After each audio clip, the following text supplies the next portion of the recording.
નમસ્કાર, good morning. કેવું છે વિદ્યાર્થી મિત્રો? મજામાં છો ને? ઓકે. જુઓ હવે વિષય વાણિજ્ય વ્યવસ્થા અને સંચાલન, એમાં ચેપ્ટર નંબર 8 ધોરણ 11 કોમર્સની અંદર બીએમાં પ્રકરણ નંબર 8 ધંધાકીય મૂડીના પ્રાપ્તિ સ્થાનો. અત્યાર સુધી આ પ્રકરણમાં આપણે આ અગાઉ 4 સેશન કર્યા. એની અંદર આપણે ધંધાકીય મૂડી એટલે શું, નામાની દ્રષ્ટિએ અને વાણિજ્યની દ્રષ્ટિએ મૂડીનો અર્થ શું થાય, ધંધાકીય મૂડીની જરૂરિયાત કઈ કઈ છે, જેમ કે ધંધાની સ્થાપના, સ્થિર મિલકતોની ખરીદી, ચાલુ મિલકતો માટે, ધંધાના વિકાસ વિસ્તરણ આધુનિકીકરણ માટે કે આકસ્મિક જરૂરિયાત માટે. આ એક 5 માર્કનો પ્રશ્ન હતો. ત્યારબાદ ધંધાકીય એકમમાં નાણાંનું શું મહત્વ છે, જો નાણાં ન હોય અથવા તો ભંડોળની અછત હોય તો કઈ પરિસ્થિતિનો સામનો કરવો પડે. ત્યારબાદ ઓનર્સ ફંડ માલિકીના ભંડોળો આપણે જોયા. એની અંદર ઇક્વિટી શેર, ઇક્વિટી શેરમાં સામાન્ય ઇક્વિટી શેર, અન્ય ઇક્વિટી શેર અને sweat equity share. Sweat equity share B વિભાગ 1 માર્કનો પ્રશ્ન છે, તમે બધાએ તૈયાર કરી દીધેલો છે. ત્યારબાદ માલિકીના ભંડોળમાં બીજું પ્રાપ્તિ સ્થાન આપણે પ્રેફરન્સ શેરનું જોયું. પ્રેફરન્સ શેરના અર્થ અને લક્ષણો સાથે સાથે એના પ્રકારો, જેવા કે 20 વર્ષ પહેલાં પરત કરી શકાય તેવા પ્રેફરન્સ શેર અને 20 વર્ષ પછી પરત કરી શકાય તેવા પ્રેફરન્સ શેર. ત્યારબાદ રાખી મૂકેલી કમાણી એટલે કે નફાનું પુનઃરોકાણ, આપણે એની પણ ચર્ચા કરી.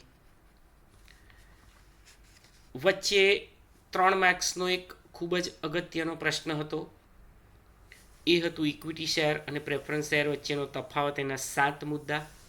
આપણે એક મુદ્દો અર્થનો અંદર એડ કર્યો છે. એ સિવાય ફરજિયાત, ડિવિડન્ડનો દર, અધિકાર, જોખમ રોકાણકારો, બજાર ભાવ અને મૂડીમાં વૃદ્ધિ, જે મહત્વનો તફાવત હોય. આ પ્રકરણમાંથી કુલ 2 તફાવત છે. એક છે ઇક્વિટી શેર અને પ્રેફરન્સ શેર વચ્ચે તફાવત, અને બીજો તફાવત છે માલિકીના ભંડોળ અને ઉછીના ભંડોળ વચ્ચે. તો વિદ્યાર્થી મિત્રો, આ તફાવતની ચર્ચા કર્યા પછી આપણે માલિકીના ભંડોળ પૈકીનું ત્રીજું અને છેલ્લું પ્રાપ્તિ સ્થાન નફાનું પુનઃરોકાણ અથવા રાખી મૂકેલ કમાણી એટલે શું અને તેના ફાયદા તેમજ મર્યાદાઓ, કુલ 10 મુદ્દાનો પ્રશ્ન આપણે ગયા સેશનમાં એની ચર્ચા કરી, સમજૂતી મેળવી. કોઈપણ પોઈન્ટ્સમાં કે મુદ્દામાં ન સમજણ પડે, ખ્યાલ ન આવે તો તમે પૂછી શકો છો. ફાયદા અને મર્યાદાઓ સહિત 5 માર્કનો એ પ્રશ્ન હતો, પણ કેટલીક વખતે ફક્ત ફાયદા અથવા એકલી મર્યાદાઓ પણ તમને 3 માર્ક્સમાં પૂછી શકાય. આમ તો ઈ વિભાગનો એ પ્રશ્ન હતો. તો વિદ્યાર્થી મિત્રો, આ હતી અત્યાર સુધીની આપણે જે કંઈ પણ શૈક્ષણિક સામગ્રીનો અભ્યાસ કર્યો તેની માહિતી. હવે આજના આ સેશનમાં આપણે મૂડીનું પ્રાપ્તિ સ્થાન નંબર 2, પહેલું હતું માલિકીના ભંડોળ, એના 3 પ્રાપ્તિ સ્થાનો જોયા. હવે વાત કરીએ છીએ ઉછીના ભંડોળ. 8.3 પેજ નંબર 90 ચોપડીમાં પેન્સિલથી ખાસ અંડરલાઇન કરી રાખજો. ડિબેન્ચર એટલે શું, ડિબેન્ચરની લાક્ષણિકતાઓ, ડિબેન્ચરના પ્રકારો અને 3 માર્કની શોર્ટ નોટ બોન્ડ. તો ડિબેન્ચર એ શું છે? કંપની શેર બહાર પાડીને તો મૂડી મેળવે જ છે, પણ જ્યારે વધારાની મૂડીની જરૂરિયાત ઊભી થાય તો ઉછીની મૂડી મેળવવા માટે કંપની ડિબેન્ચર બહાર પાડે છે. મિત્રો, શેર એ માલિકીની મૂડી છે, તો ડિબેન્ચર એ કંપનીનું દેવું છે, કારણ કે કંપની ઓછીની મૂડી મેળવે છે જાહેર જનતા પાસેથી ડિબેન્ચર નામની જામીનગીરી બહાર પાડીને. અંડરલાઈન કરી રાખજો. ડિબેન્ચર ખરીદનારા ડિબેન્ચર ધારકો એટલે કે ડિબેન્ચર હોલ્ડરો એ કંપનીના લેણદારો છે. અંડરલાઈન કરી રાખજો. ડિબેન્ચર હોલ્ડરોને અગાઉથી નક્કી કરેલા દરે અને નિશ્ચિત સમયે વ્યાજ ચૂકવવામાં આવે છે. આપણે જાણીએ છીએ શેર ધારકોને વળતર સ્વરૂપે શું મળે? ડિવિડન્ડ. અને ડિબેન્ચર ધારકોને વળતર સ્વરૂપે વ્યાજ મળે, કારણ કે ડિબેન્ચર એ કંપની માટે ઓછીની મૂડી છે અને ડિબેન્ચરના ધારણ કરનારાઓ એ કંપનીના લેણદારો છે. નક્કી કરેલી મુદતના અંતે ડિબેન્ચર ધારકોને નાણાં પરત કરવામાં આવે છે, અથવા તો શરત પ્રમાણે ડિબેન્ચર જ્યારે પણ વેચ્યા હોય ત્યારે નક્કી કરેલી શરત પ્રમાણે એને ઇક્વિટીમાં રૂપાંતર પણ કરી શકાય, તો એવું પણ થઈ શકે. કંપનીની લાંબા ગાળાની અને મધ્યમ ગાળાની નાણાંની જરૂરિયાતો સંતોષવા માટે આ એક ખૂબ જ મહત્વનું પ્રાપ્તિ સ્થાન છે. ડિબેન્ચર જ્યારે બહાર પાડવામાં આવે છે ત્યારે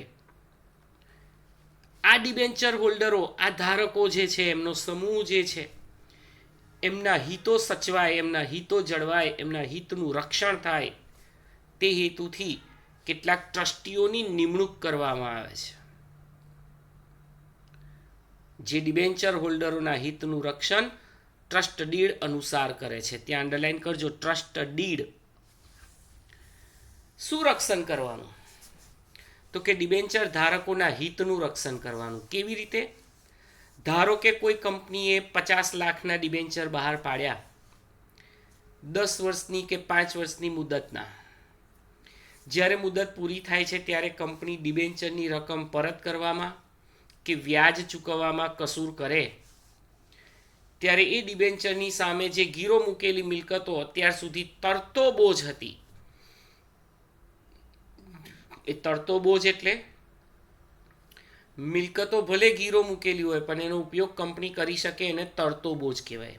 તો એ આ ટ્રસ્ટ ડીડના માધ્યમથી એની સામે દાવો માંડવામાં આવે કંપની સામે, અને તરતો બોજો સ્થિર કરી દેવામાં આવે, અને મિલકતો વેચીને જપ્ત કરીને હરાજી બોલાવીને પણ ડિબેન્ચર ધારકોની મૂડી એમને પરત અપાવે છે આ ટ્રસ્ટ ડીડવાળા, જે ટ્રસ્ટીઓની નિમણૂક કરેલી છે કે જેઓનું મુખ્ય કાર્ય ડિબેન્ચર હોલ્ડરોના હિતનું રક્ષણ કરવાનું છે.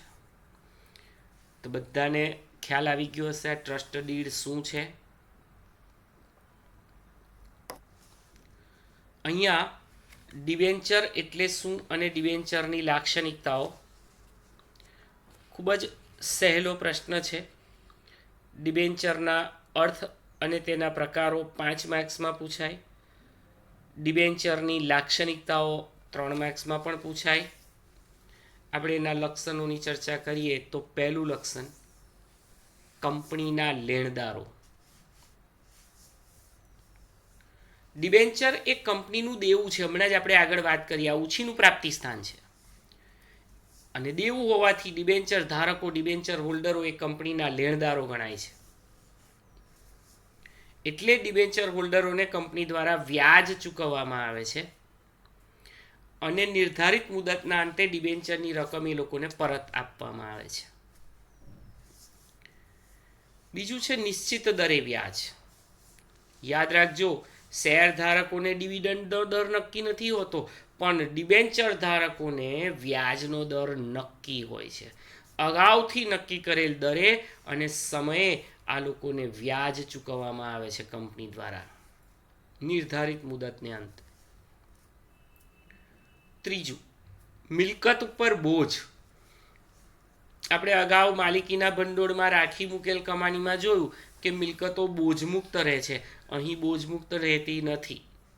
ડિબેન્ચર હોલ્ડરોના નાણાંની સલામતી માટે કંપનીની મિલકતો ઉપર તરતો બોજો ઊભો કરવામાં આવે. અંડરલાઈન કરો, તરતો બોજો એની નીચે, તરતો બોજ.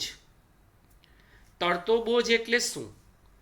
તરતો બોજ એટલે ડિબેન્ચરોની સામે કંપનીની જે મિલકતો ગીરો મૂકેલી છે એ મિલકતોનો કંપની ઉપયોગ કરી શકે એને તરતો બોજ કહેવાય. દાખલા તરીકે 50 લાખની કોઈ મશીનરી ગીરો મૂકેલી છે તો એ મશીનરીનો ઉપયોગ કંપની કરી શકે, જમીનનો ઉપયોગ કરી શકે, કારખાનાના મકાનનો ઉપયોગ કરી શકે, એને તરતો બોજ કહેવાય. ચોથું છે જરૂરિયાત. લાંબા ગાળા તેમજ મધ્યમ ગાળાની નાણાંની જરૂરિયાતો સંતોષવા માટે ડિબેન્ચર ખૂબ જ ઉપયોગી સાધન છે. હવે લાંબો ગાળો એટલે મોર દેન 10 years, 10 વર્ષ કે તેથી વધારે સમય માટે, 15 વર્ષ, 20 વર્ષ. અને મધ્યમ ગાળો એટલે 5 વર્ષથી વધારે, 10 વર્ષથી ઓછું. તો લાંબા તેમજ મધ્યમ ગાળાની નાણાંની જરૂરિયાત સંતોષવા માટે આ ખૂબ જ ઉપયોગી સાધન છે. પાંચમું છે શેર બજારમાં નોંધણી. વિદ્યાર્થી મિત્રો, જેવી રીતે આપણે શેર બજારમાં શેરની નોંધણી કરીએ છીએ એવી રીતે ડિબેન્ચરનું લિસ્ટિંગ પણ આપણે શેર બજારમાં કરી શકીએ છીએ, જેથી કરીને તેનું સરળતાથી બજારની અંદર ખરીદ વેચાણ કરી શકાય. શેર બજારમાં નોંધણી. છઠ્ઠું લક્ષણ છે નાણાં પરત. ડિબેન્ચરના નાણાં નક્કી કરેલ મુદતના અંતે કુલ રકમ એક સાથે અથવા કરાર મુજબ હપ્તા દ્વારા એ નાણાં પરત કરવામાં આવે છે. હું એક ઉદાહરણ આપું કે 10,000ના ડિબેન્ચર છે તો આ 10,000ના ડિબેન્ચર 10 વર્ષના અંતે પરત કરવાના હોય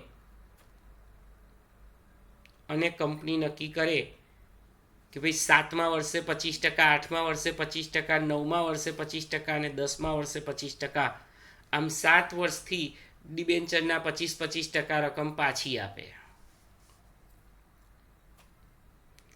તો આ રીતે હપ્તા દ્વારા પણ રકમ પરત કરી શકે અથવા તો 10 વર્ષના અંતે એક સાથે પણ રકમ પરત કરી શકે. આ રીતે નાણાં પરત કરવાના હોય છે. સાતમું છે ચૂકવણીમાં પ્રથમ પસંદગી. ડિબેન્ચર એ કંપનીનું દેવું છે ભાઈ. આપણે આ સિક્વન્સ, આ ક્રમ અગાઉ જોઈ ગયા છે. જ્યારે પણ કંપનીનું વિસર્જન કરવામાં આવે ત્યારે સૌથી પહેલા ત્રાહિત દેવાની સાથે ડિબેન્ચર ધારકોને એમના ડિબેન્ચરની રકમ પરત આપવામાં આવે છે. પછી ફંડ વધે તો પ્રેફરન્સ શેર હોલ્ડર અને પછી ફંડ વધે તો ઇક્વિટી શેર હોલ્ડર, ના વધે તો કંઈ નહીં. દાખલા તરીકે કોઈ કંપની આર્થિક રીતે નબળી પડે તો લિક્વિડેટર દ્વારા એની તમામ મિલકતો જે છે એ મિલકતો બજારમાં વેચીને જે કંઈ પણ ફંડ આવે છે એ ફંડ કાયદેસર રીતે સૌથી પહેલાં ત્રાહિત દેવા સાથે ડિબેન્ચર હોલ્ડરોને ચૂકવાય, પછી વધે તો પ્રેફરન્સ શેર હોલ્ડરોને ચૂકવાય અને સૌથી છેલ્લે, અને તે પણ વધે તો ઇક્વિટી શેર ધારકોને ચૂકવાય, ન વધે તો કંઈ નહીં. આમ ડિબેન્ચરની આ કુલ 7 લાક્ષણિકતાઓનો આપણે પરિચય મેળવ્યો. પહેલું, કંપનીના લેણદારો, નિશ્ચિત દરે વ્યાજ, મિલકત ઉપર બોજ, જરૂરિયાત, શેર બજારમાં નોંધણી, નાણાં પરત કરવા અને ચૂકવણીમાં પ્રથમ પસંદગી. તો વિદ્યાર્થી મિત્રો, આ એક 3 માર્ક્સ અથવા 5 માર્ક્સનો પ્રશ્ન કહેવાય. હવે તમારા સ્વાધ્યાયમાં જે આપેલો છે એ છે ટાઈપ્સ ઓફ ડિબેન્ચર. સ્ક્રીન ઉપર તમે જોઈ શકો છો ડિબેન્ચરના પ્રકારો. વિદ્યાર્થી મિત્રો, ડિબેન્ચરના કુલ 3 પ્રકાર છે. સલામતીવાળા એટલે કે તારણવાળા, જેને સિક્યોર્ડ ડિબેન્ચર કહેવાય. રૂપાંતરણીય ડિબેન્ચર, જેને કન્વર્ટિબલ ડિબેન્ચર તરીકે ઓળખવામાં આવે. અને બિન રૂપાંતરણીય ડિબેન્ચર, નોન કન્વર્ટિબલ ડિબેન્ચર, એને એનસીડી કહેવામાં આવે. બિન રૂપાંતર ત્યાં લખી રાખજો એનસીડી અને ઉપર સીડી. આ બે સંક્ષિપ્ત રૂપોના પૂર્ણ સ્વરૂપ પૂછાય છે. તો ચલો સૌથી પહેલાં આપણે સલામતીવાળા ડિબેન્ચરનો પરિચય મેળવીએ. અંડરલાઇન કરો બી વિભાગ 1 માર્ક્સનો પ્રશ્ન. સલામતીવાળા ડિબેન્ચર કોને કહે છે? અંડરલાઇન. જે ડિબેન્ચરની કુલ રકમ સામે કંપનીએ પોતાની કેટલીક મિલકતો ગીરો મૂકી હોય તેવા ડિબેન્ચરને તારણવાળા અથવા સલામતીવાળા ડિબેન્ચર કહે છે. વિદ્યાર્થી મિત્રો, તારણવાળા અને સલામતીવાળા સિક્યોર ડિબેન્ચર, ગીરો મૂકેલી જે આ મિલકતો છે એનો ઉપયોગ કંપની કરી શકે એટલે એને તરતો બોજ કહેવાય. હવે જે લોકોને સેક્રેટરિયલ પ્રેક્ટિસ એસપી અને સીસી નામનો વિષય છે તે લોકોને આ તરતો બોજ એટલે શું અને તે ક્યારે સ્થિર બને એવો પણ એક ઓબ્જેક્ટિવ પ્રશ્ન પૂછાય છે. તો આ તબક્કે આપણે એની પણ ચર્ચા કરીએ કે કંપનીએ ડિબેન્ચરની સામે જે પોતાની મિલકતો ગીરો મૂકી છે અને એ મિલકતોનો વપરાશ પણ કરે છે, ઉપયોગ પણ કરે છે, એને તરતો બોજ કહેવાય. વિદ્યાર્થી મિત્રો, જ્યારે આ કંપની આ ડિબેન્ચરની રકમ પરત કરવામાં કસૂર કરે, વ્યાજ ચૂકવવામાં કસૂર કરે કે આનાકાની કરે, ત્યારે પેલા ટ્રસ્ટ ડીડવાળા ટ્રસ્ટીઓ જે છે એ આ મિલકતો જે ગીરો મૂકેલી છે એને ફ્રીજ કરી દે, એટલે કે સ્થિર કરી દે. અહીંયા તરતો બોજો સ્થિર થઈ જશે. તો પહેલું તો તરતો બોજો એટલે શું? કંપનીએ જે મિલકતો ડિબેન્ચરની સામે ગીરો મૂકી છે અને એ મિલકતોનો પોતે ઉપયોગ કરે છે એને તરતો બોજ કહેવાય. એ સ્થિર ક્યારે બને? જ્યારે કંપનીની મિલકતોની સામે દાવો માંડવામાં આવે ટ્રસ્ટી દ્વારા રકમ ન ચૂકવવાને કારણે ડિબેન્ચરની, ત્યારે એ લોકો મિલકતોનો પછી ઉપયોગ નથી કરી શકતા. એ તરતો બોજો ત્યારે સ્થિર થઈ જાય છે. આને કહેવાય સલામતીવાળા ડિબેન્ચર અને તરતો બોજ. આ મુદ્દામાંથી આપણને 2 પ્રશ્ન મળ્યા. બીજું, રૂપાંતરણીય ડિબેન્ચર. અંડરલાઇન કરજો ફરી બી વિભાગનો પ્રશ્ન. જે ડિબેન્ચરનું નિશ્ચિત સમયે અને શરતોને આધીન ઇક્વિટી શેરમાં રૂપાંતર અથવા અંશતઃ રૂપાંતર, સંપૂર્ણ રૂપાંતરની ઉપર પેન્સિલથી FCD લખો, FCD, અને અંશતઃ રૂપાંતરની ઉપર લખો PCD. ચલો હવે તમે ચોપડીમાં નીચે અથવા ઉપર ગમે ત્યાં PCD અને FCD નું પૂરું નામ લખો. FCD એટલે ફુલ્લી, FULLY, ફુલ્લી કન્વર્ટિબલ ડિબેન્ચર, જેને કહેવાય સંપૂર્ણ રૂપાંતરણીય ડિબેન્ચર. અને PCD એટલે પાર્ટલી, PARTLY, પાર્ટલી કન્વર્ટિબલ ડિબેન્ચર, એટલે કે અંશતઃ રૂપાંતરણીય ડિબેન્ચર. અને વિદ્યાર્થી મિત્રો, ઉપર આપણે NCD નીચે તો અંડરલાઇન કરી અને લખ્યું જ છે. NCD એટલે નોન કન્વર્ટિબલ ડિબેન્ચર. તો તમને અહીંયા PCD, FCD, NCD નું આખું નામ પણ પૂછાઈ શકે. આ બાબતની ખાસ નોંધ લેજો. ફરીથી અંડરલાઇન કરો. જે ડિબેન્ચરનું નિશ્ચિત સમયે શરતોને આધીન શેરમાં રૂપાંતર સંપૂર્ણ કે અંશતઃ થાય તેને રૂપાંતરણીય ડિબેન્ચર કહેવાય. જો કંપનીએ આર્ટિકલ્સ એટલે કે નિયમન પત્રની અંદર જોગવાઈ કરી હોય તો આવા ડિબેન્ચરને નિશ્ચિત સમય બાદ ચોક્કસ કિંમતે ડિબેન્ચરના બદલામાં નક્કી કરેલા શેર આપવામાં આવે છે. વિદ્યાર્થી મિત્રો, અહીંયા એક વિધાન બને કે રૂપાંતરણીય ડિબેન્ચર ધારકોનો જન્મ લેનદાર તરીકે થાય પરંતુ પુનઃજન્મ માલિક તરીકે થાય છે. વિધાન સમજાવો. હું ફરી બોલું છું. રૂપાંતરણીય ડિબેન્ચર ધારકોનો જન્મ લેણદાર તરીકે થાય, પરંતુ પુનર્જન્મ માલિક તરીકે થાય. કેમ? તો કે 5 કે 10 વર્ષની મુદતના અંતે રૂપાંતરણીય ડિબેન્ચર જે છે એ ડિબેન્ચરમાંથી ઇક્વિટીમાં કન્વર્ટ થઈ જાય છે. અત્યાર સુધી આ લોકોને ડિવિડન્ડ મળતું હતું, તે પણ નક્કી દરે નહોતું. અત્યાર સુધી એ લોકો માલિકો હતા. જેવો ડિબેન્ચર લેણદારો હતા, જેવો ડિબેન્ચર ઇક્વિટીમાં રૂપાંતર થાય, એ લોકો લેણદાર મટી જાય છે અને માલિકો થઈ જાય છે. એટલે અત્યાર સુધી એમને વ્યાજ મળતું હતું, હવે એમને ડિવિડન્ડ મળશે. અત્યાર સુધી એ લોકો લેણદાર હતા, હવે એ લોકો માલિક બની જશે. કેમ આવું થયું ભાઈ? કારણ કે અહીં ડિબેન્ચરનું અંશતઃ કે સંપૂર્ણ ઇક્વિટી શેરમાં રૂપાંતર થયું છે. ત્રીજું છે બિનરૂપાંતરણીય. બિનરૂપાંતરણીય ડિબેન્ચર એટલે NCD, નોન કન્વર્ટિબલ ડિબેન્ચર. આવા ડિબેન્ચરનું ઇક્વિટી શેરમાં રૂપાંતર કરવામાં આવતું નથી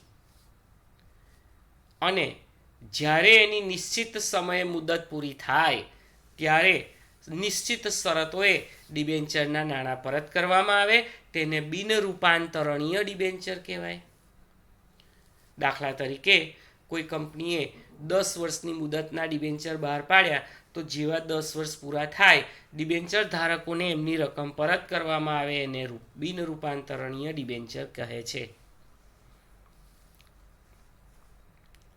તો ડિબેન્ચરના પ્રકારો, ડિબેન્ચર એટલે શું અને ડિબેન્ચરના પ્રકારો, એમાં મુખ્યત્વે 3 પ્રકારો છે.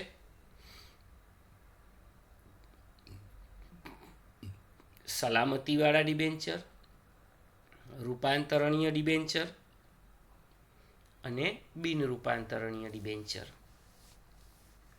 વિદ્યાર્થી મિત્રો, હવે આપણે એક 3 માર્ક્સનો ટૂંકનોંધ પ્રકારનો પ્રશ્ન જોઈએ છે અને તે છે બોન્ડ.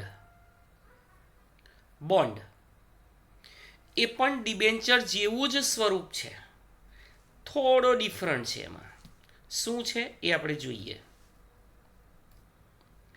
બોન્ડ એક કંપનીની લાંબા ગાળાની નાણાકીય જરૂરિયાત સંતોષવા માટેનું મહત્વનું પ્રાપ્તિ સ્થાન છે. Very important sources for the requirement of long term capital of the company. કંપનીની લાંબા ગાળાની જરૂરિયાત સંતોષ. લાંબો ગાળો એટલે મોર ધેન 10 years, 10 વર્ષ કે તેથી વધારે. બોન્ડ એ પણ કંપની માટે ઉછીની જ મૂડી છે, એટલે કંપનીનું દેવું જ ગણાય. જેવી રીતે ડિબેન્ચર હોલ્ડરો કંપનીના લેણદારો છે, એવી જ રીતે બોન્ડ હોલ્ડરો પણ કંપનીના લેણદારો છે. આ બોન્ડ હોલ્ડરોને નિશ્ચિત દરે અને સમયે વ્યાજ આપવામાં આવે છે, કારણ કે તેઓ કંપનીના લેણદારો છે. વિદ્યાર્થી મિત્રો, બોન્ડની મૂળ કિંમત સામાન્ય રીતે ડિબેન્ચર કરતાં વધારે હોય છે, એટલે કે મોટી કિંમતના હોય છે બોન્ડ. કોણ બહાર પાડે? અંડરલાઈન કરજો. તે મોટે ભાગે સરકાર, મ્યુનિસિપલ કોર્પોરેશન તથા કંપની દ્વારા બહાર પાડવામાં આવે છે. ત્યાં લીટી દોર રાખો. હવે આ જે 3 સંસ્થાઓ આપણે જોઈ, 3 માધ્યમો જોયા. સરકાર દ્વારા જે બોન્ડ બહાર પાડવામાં આવે ને, એને ગવર્મેન્ટ બોન્ડ કહેવાય. એવું લખી રાખજો નીચે, ગવર્મેન્ટ બોન્ડ. મ્યુનિસિપલ કોર્પોરેશન દ્વારા જે બોન્ડ બહાર પાડવામાં આવે ને, એને મ્યુનિસિપલ બોન્ડ કહેવાય. અને કંપની દ્વારા જે બહાર પાડવામાં આવે ને, એને કોર્પોરેટ બોન્ડ કહેવાય. Corporate bond.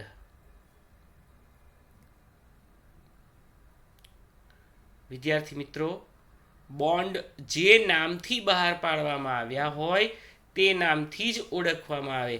દાખલા તરીકે સરદાર સરોવર બોન્ડ. આ બોન્ડ પણ ચોક્કસ મુદત માટેના હોય છે. સરકાર કે કંપનીઓને જ્યારે ખૂબ મોટી યોજનાઓ, જેમાં કરોડો અબજો રૂપિયાનું રોકાણ હોય, એવી યોજનાઓ હાથ ધરવી હોય ત્યારે મોટી રકમની લાંબા ગાળાની જરૂરિયાત સંતોષવા માટે આ બોન્ડ ખૂબ જ અનુકૂળ આવે છે અને કંપનીઓ ત્યારે આવા બોન્ડ બહાર પાડતી હોય છે.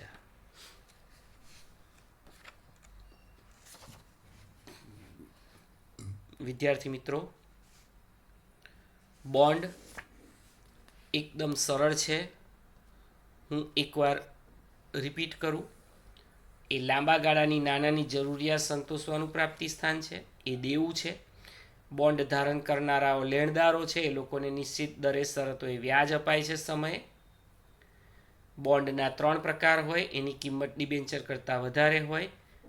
3 પ્રકારોમાં એ સરકાર બહાર પાડે, કોર્પોરેશન બહાર પાડે અથવા તો કંપની બહાર પાડે. જે નામથી બહાર પાડે તે નામથી જ ઓળખાય. ચોક્કસ મુદતના હોય. જ્યારે મોટી યોજનાઓ હાથ ધરવી હોય ત્યારે લાંબા ગાળાની મૂડી મેળવવા માટે બોન્ડ ખૂબ જ અનુકૂળ છે. તમારે ડેશવાઇઝ આ મુદ્દા લખી અને 3 માર્ક્સની શોર્ટ નોટ કરવાની હોય છે. તો આજના આ સેશનમાં આપણે એક 5 માર્ક્સનો પ્રશ્ન ડિબેન્ચરનો અર્થ આપી તેના પ્રકારોની સમજૂતી આપો એ જોયું. એ તમારે હોમવર્કમાં લખવાનું છે. એ સિવાય તમારા સ્વાધ્યાયના 4થા પ્રશ્નની અંદર 5મી ટૂંકનોંધમાં પહેલી ટૂંકનોંધ, 5મા પ્રશ્નની પહેલી ટૂંકનોંધ એ બોન્ડ. તો એ બોન્ડ તમારે એની ટૂંકનોંધ હોમવર્કમાં લખવાની છે. તો આ સાથે આપણે આજે ઉછીના ભંડોળ પૈકીનું પહેલું ભંડોળ ડિબેન્ચર અને બીજું ભંડોળ બોન્ડ એની ચર્ચા કરી. નેક્સ્ટ સેશનમાં આપણે પબ્લિક ડિપોઝિટ એટલે કે જાહેર થાપનોનો પરિચય મેળવીશું. આ જાહેર થાપનોના ફાયદા અને મર્યાદાઓ સહિત એક ફરી પાછો 5 માર્ક્સનો પ્રશ્ન અહીંયા પૂછાતો હોય છે. તો આ આજનું જે ચાલેલું છે એ હોમવર્ક કરવાનું છે અને એની વ્યાખ્યાઓ ખાસ તૈયાર કરવાની છે. ડિબેન્ચર એટલે શું, ડિબેન્ચરના પ્રકારોમાં 3 પ્રકારની વ્યાખ્યા અને બોન્ડની ટૂંકનોંધ તમારે તૈયાર કરવાની રહેશે. Thank you.